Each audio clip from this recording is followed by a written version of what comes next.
I set up 2 of my friends, but now he's been catfishing me by pretending to be her on her phone to check up on our friendship, and after getting caught, he's convinced her that I'm the problem.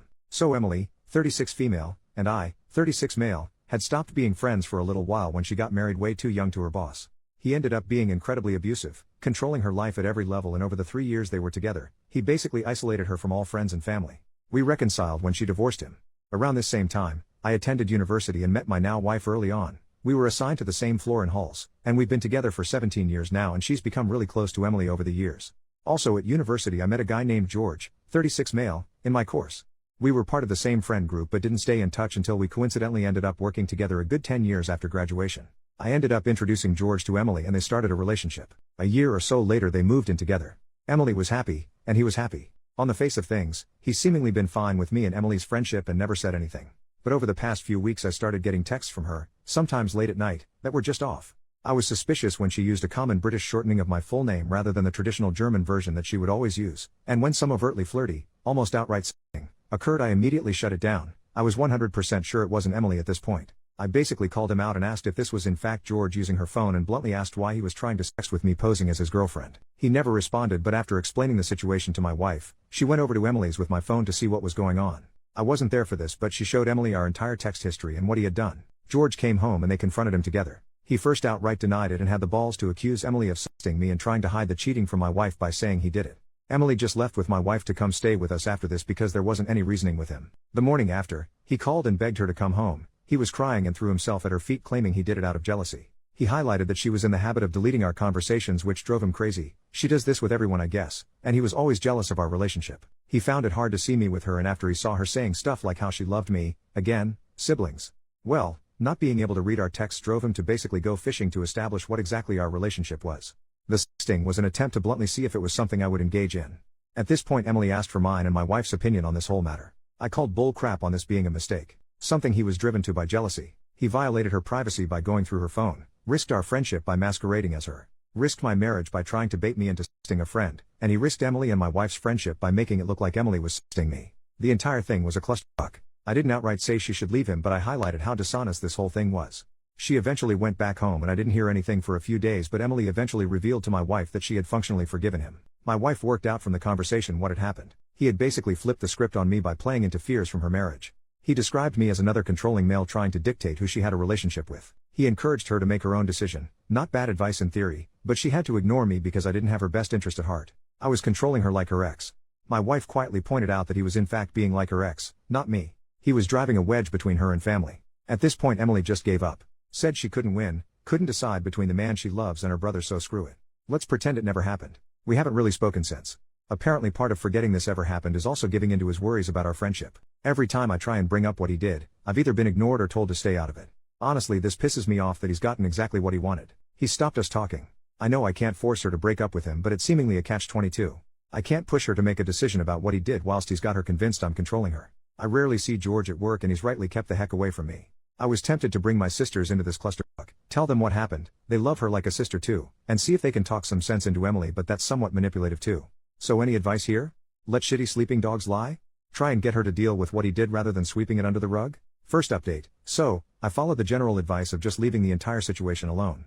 I agree any interference from me or my family would be manipulative and controlling, even if we mean well. So, I haven't really spoken to Emily since slightly before Christmas, but her mother contacted me a little after New Year's to ask if I knew what was going on with her. Emily's cousin back in Germany had contacted her mother saying she had turned up on her doorstep, having flown in from the UK on the 4th after apparently breaking up with George. According to her mother, Emily had come back to our hometown for the holidays. She brought George and at some point they ran into her ex-husband at the pub. For context, we grew up in a tiny village in the ass end of nowhere. There's literally nothing to our village but a pub, a post office and small supermarket. Her ex still lives where we grew up. So this is all information relayed to me by Emily's mother, but apparently at some point George approached Emily's ex-husband and asked for some advice. George is familiar with the story of their relationship and know how controlling he was, and why they divorced. Somewhat to her ex-husband's credit, he apparently refused to answer any questions and quietly approached Emily's mother to relay what he had asked. Now this is according to him, and George denies it, but he said George asked him how to handle me in terms of my friendship with Emily. I've no idea what Emily's ex-husband's motivation was here, but they've been divorced for a decade now and he hasn't contacted her in this time, so I'm inclined to believe it wasn't further attempts at interfering with her life. Maybe it was actually manipulation. Maybe in the decade since they've divorced he's become a better man. Who knows? We're all inclined to believe that is what was asked, despite George denying it, because how else would her ex-husband know he had an issue with me recently? He isn't in contact with anyone who would know about the recent issues. Also, to be honest, the ex never had an issue with me. He saw me as a child, despite being the same age as his then wife, and constantly called me kiddo and asked how school was. It would be a very specific shot in the dark on his part to assume George had an issue with me without George saying so himself. So, her mother told Emily what George had tried to do and pointed out that her boyfriend is now trying to emulate her ex-husband's behavior and encouraged her to confront him over this and also what happened over the last month rather than ignoring it.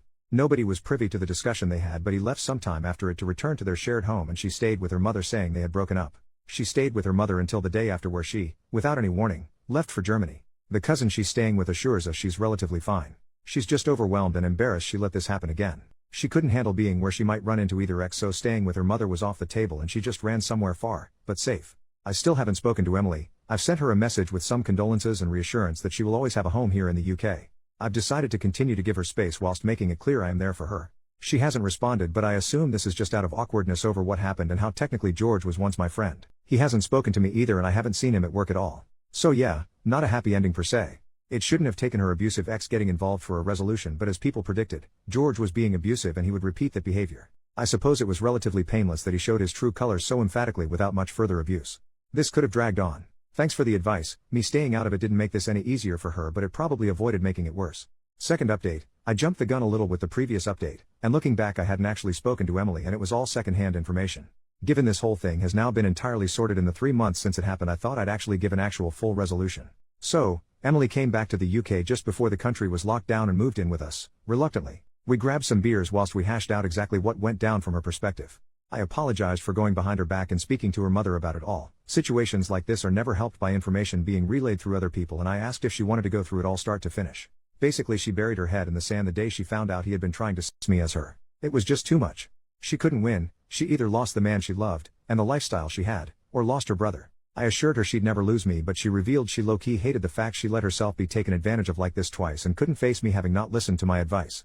She also mentioned that breaking up with him would inevitably land her on my doorstep for support, and that made her feel bad also, hence escaping to Germany and not talking to me about this. This went deeper and she opened up about her insecurities, how she regretted never going to university, instead marrying her abusive ex-husband, and how she feels like an accessory to other people's happiness. She saw me and my wife, a power couple, as she put it, and just felt so small by comparison. She did love George, but leaving him would leave her with functionally nothing again, and she couldn't handle that. We talked about this a lot. I revealed I was aware my support of her could be a problem. I was feeling like I had made their relationship awkward by being so involved in her life. It might have been hard for George feeling like her boyfriend whilst I was there picking up her tabs, doing the DIY and basically acting like a father coddling his child. I asked if my, with retrospection, financial support of her tied into this feeling of inadequacy, like I was dragging her along for my ride, and she said it was a problem. She felt trapped when the relationship ended because she had no independence or true control. Whilst I would never use my position to control her, she would still be living by someone else's good graces. She felt she needed to stand on her own 2 feet, be her own woman rather than relying on a man, no matter how much she loved and trusted him. That way her decisions would be her own, rather than under some level of duress.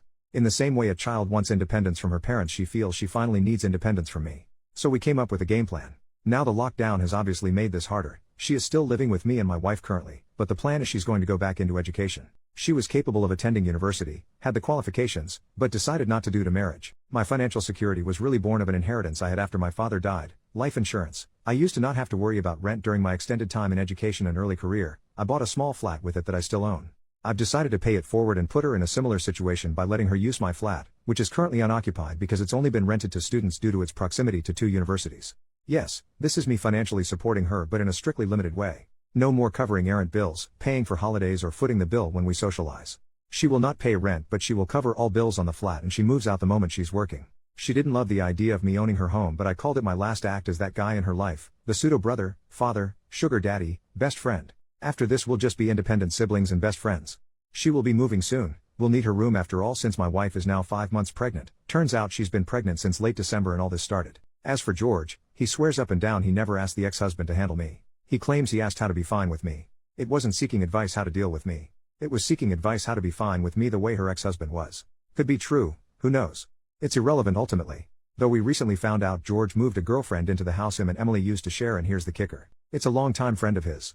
Emily is fairly certain he never cheated on her, but she out loud laughed when she found out he's romantically living together with a longtime friend 3 months after the breakup. The dude's insecurity was likely born of his own feelings for a friend. He was getting close with a girl he was friends with, so he projected that onto me and Emily.